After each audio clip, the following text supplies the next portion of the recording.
Oh, I suppose, oh, God, now it's come to my head now. Yeah, when lockdown was eased in the year, we had now the stories are coming. Have you got another couple of minutes? Totally. A school friend of mine, a girl, her dad was one of the original managers of the Tugs in Milford Haven, and I knew him. He was there when I was there. He was a really nice guy, etc. And he passed away last year. So I know the girl because we have our school reunions, and the upshot was one of his wishes was to be buried, not buried, to see his ashes spread on the water.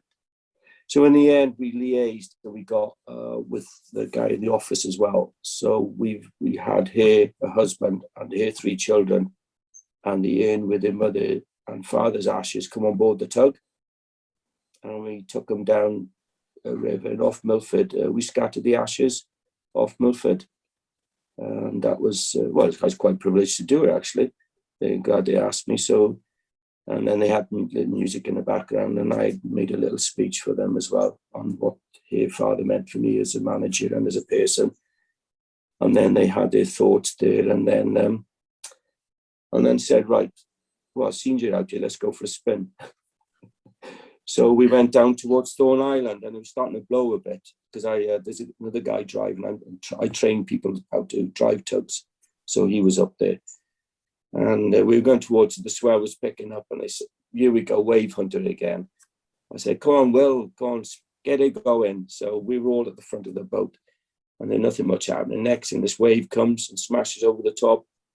So they all got absolutely drenched, and me.